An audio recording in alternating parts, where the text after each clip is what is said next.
ప్రెగ్నెన్సీలో బ్లీడింగ్ అయితే ప్రమాదమా? ఐఎమ్ డాక్టర్ శిల్ప, గిఫ్ట్ ఫుడ్ Reddy hospital, Bhimavaram.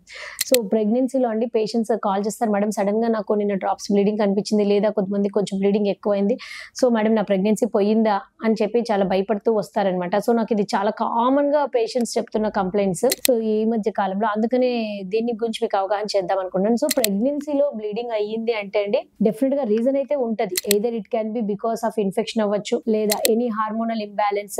It's adjustment between the baby and the uterus అనమాట. సో ఇంప్లాంటేషన్ బ్లీడింగ్ అంటాం, అంటే బేబీ కూర్చుంటుంటది అనమాట, అది అడ్జస్ట్ అవ్వడానికి ట్రై చేస్తుంటది. అటువంటి టైంలో ఇంప్లాంటేషన్ బ్లీడింగ్ అవుతుంది. సో అండ్ దానివల్ల మీకు ప్రెగ్నెన్సీ పోయింది అనుకుని చాలా మంది భయపడతారు. కాదు, in fact it is a positive sign అంటాం అనమాట మేము. సెకండ్ థింగ్, ఎనీ ఇన్ఫెక్షన్స్ ఉన్నప్పటికీ కూడా కొన్నిసార్లు స్పాటింగ్ లాగా కనిపిస్తుంది. Any vaginal infections, urinary tract infections, so అది కూడా ఒక రీజన్. థర్డ్ థింగ్ వచ్చి హార్మోనల్ ఇంబ్యాలెన్సెస్, అంటే తల్లి ఒళ్ళు సరిగా సహకరించకపోవటం. సో ఎప్పుడైతే మదర్ సపోర్ట్ సరిగా ఉండదో బేబీకి, హార్మోన్స్ అన్నవి అటువంటి టైంలో కూడా కొన్నిసార్లు బ్లీడింగ్ అయ్యే ఛాన్సెస్ ఉంటాయి అనమాట. ఈ థైరాయిడ్ అవ్వచ్చు, any other hormones, estrogen, progesterone, ఈ సపోర్ట్ కూడా కరెక్ట్ గా ఉందా లేదా అనేది మనం చెక్ చేసుకుంటాం. సో ఇవన్నీ కామన్ రీజన్స్ అండి. సో బ్లీడింగ్ అయ్యిందంటే వెంటనే అబార్షన్ అయిపోయిందని చెప్పి కంగారు పడద్దండి. నా దగ్గర ఒక పేషెంట్ పెద్ద గడ్డతో కూడా బ్లీడింగ్ అయ్యి వచ్చింది, కానీ still we saved that pregnancy. చాలా వరకు కూడా కంటిన్యూ అయిపోతాయి, ఏమీ కావు. Just relax and consult your doctor. Thank you.